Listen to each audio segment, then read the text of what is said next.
नाज़रीन, आज मैं आपकी मुलाकात करवाने लेकर आई हूँ एक ऐसी बच्ची से जिसकी उम्र कम मगर हौसले बहुत बुलंद हैं। जी हाँ, कहने का मकसद ये है कि 14 साल की उम्र में मीरब 200 बंदों का रोज़ खाना बनाकर दस्तरखान लगवाती हैं और इसके साथ साथ ज़रूरतमंद लोगों की ज़रूरियात पूरी करने की भरपूर कोशिश करती हैं। इतनी कम उम्र में इतने ज़्यादा काम वो कैसे कर लेती हैं, इसके साथ साथ अपनी पढ़ाई को भी जारी रखे हुए हैं। तो आइए जानते हैं मीरब की कहानी, मीरब की ज़ुबानी। इस चैनल की आने वाली मुस्तकबिल की वीडियोस को देखने के लिए अभी चैनल सब्सक्राइब करें और बेल आइकन को प्रेस करें। अस्सलामुअलैकुम नाजरीन, नया पाकिस्तान के साथ मैं हूं आपकी होस्ट हिफ्जा ताहिर। नाजरीन, आज मैं मौजूद हूं मीरब के साथ जिसकी उम्र 14 साल है। 14 साल की उम्र में इसके दिल में इतना जज्बा है जो कि उम्र के लिहाज से बहुत बड़ा है। कहने को इनका घर बहुत छोटा है और एक छोटी सी फैमिली है। इनके जो वालिद साहब हैं वो दिल के मर्ज़ का शिकार है और इनका जो भाई है उसको दिमागी मसला है। इनकी वालिदा की एक बाजू फ्रैक्चर है और छोटा सा घर है और इसमें ज़रूरतें ज़िंदगी की हर चीज़ वैसे तो मौजूद है मगर इतनी बड़ी फैमिली के लिए चीज़ें कम हैं और देखा जाए तो एक निचले तबके में शुमार होता है। लेकिन इनका जज्बा इतना बड़ा है कि ये कहती हैं, इनका कहना ये है कि जो भूख हमने देखी है वो दूसरे ना देखें। तो इसको देखते हुए इन्होंने लोगों को रोटी खिलाने का काम शुरू किया और एक दिन की 200 रोटियां बनती हैं इनके घर में और 10 किलो सालन बनाया जाता है जो कि जाके लोगों को सड़क पे खिलाया जाता है। और आइए पूछते हैं मीरब से कि सारा सिलसिला जो इन्होंने शुरू किया है ये किस तरह से इसको मैनेज कर रही हैं। अस्सलाम वालेकुम। वालेकुम सलाम। क्या हाल है मीरब? अल्हम्दुलिल्लाह मैं ठीक हूँ। हमें ये बताएं कि आप अपनी उम्र से बढ़ के काम कर रही हैं, तो आपको किस तरह से ख्याल आया कि मुझे कुछ करना चाहिए लोगों के लिए? मैं ना ईदी साहब को बहुत देखती थी। मुझे ईदी साहब बहुत अच्छे लगते थे। जिस तरह उन्होंने इंसानियत के नाते लोगों की मदद की, गरीब मुस्तहिक लोगों की मदद करते थे। और वैसे भी मेरे साथ स्कूल में वाक़या हुआ था कि मेरी एक फ्रेंड है, मेरी क्लास फेलो ही है, तो वो ना काफ़ी गरीब ना है, तो उसकी ना तबीयत बहुत ख़राब थी एक दिन। तो घर से भी कुछ नहीं वो खा के आई हुई थी, तो बैठी हुई थी ब्रेक टाइम, तो काफ़ी रो रही थी। मैंने पूछा कि तुम क्यों रो रही हो, मुझे बताओ कि क्या हुआ है तुम्हें। तो उसने मुझे बताया कि मेरे घर में आज खाना भी नहीं बना और मेरी मेडिसिन भी नहीं आई और मैं नाश्ता करके आई हूँ, तो मेरी तबीयत बहुत ख़राब है। मैंने उसको अपना लंच शेयर किया, घर आई मम्मा से बात शेयर की, तो हमारे बैठे बैठे जहन में आया क्यों ना एक ढाबा नुमा किचन या कोई ढाबा ही बनाया जा सके जिससे गरीब लोगों की भी मदद हो जाए और जो अफोर्ड कर सकते हैं और हमसे ख़रीदें और हम भी अपने घर का सिलसिला जारी रख सकें। बिल्कुल ठीक हो गया। अच्छा, आपका घर जहाँ तक देखा जाए तो मीरब आपके घर में सिर्फ एक वाहिद कमरा है और यहाँ तक कि अलमारियाँ भी नहीं है और ज़रूरतें ज़िंदगी की मतलब न बेड है न सोफ़ा है, मतलब छोटा सा घर है। इस छोटे से घर में आप गुजर बसर किस तरह से कर रहे हो? मेरा जो भाई है दिमाग का मसला है, वो इधर नहीं रहता ना, क्योंकि उसको जब वो स्मेल आती है खाने की और तंग जगह को वो देखता है, तो डॉक्टरों ने मना किया हुआ है कि ऐसी चीज़ों को ना मतलब कि नज़दीक नहीं लेके जाना इसे।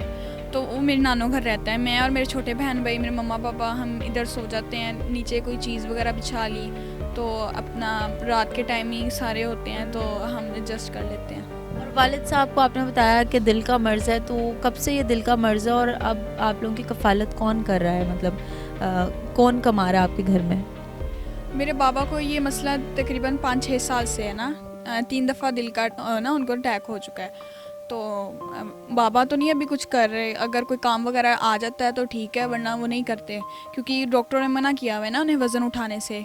तो मेरी मम्मा और मैं ही हूँ जो हम ये किचन चला रहे हैं और किचन से जो पैसे आ रहे हैं उसमें से हमने किराया भी देना होता है और लोगों को खाना वगैरह भी देना होता है। और अपने भाई की मैंने 8 दिन बाद मेडिसिन भी लानी होती है क्योंकि उसकी चेंज कर देते हैं डॉक्टर 8 दिन बाद ना। तो अल्लाह का शुक्र है, जो लोग आते हैं दुआएं देते हैं और जो अफोर्ड कर सकते हैं वो हमें पैसे देते हैं। अच्छा मैडम, ये बताएं कि किचन आप लोग चला रहे हैं ढाबा नुमा, उससे अर्न करके आप गरीब तबके को खाना खिला रहे हैं, ऐसे कर रहे हैं?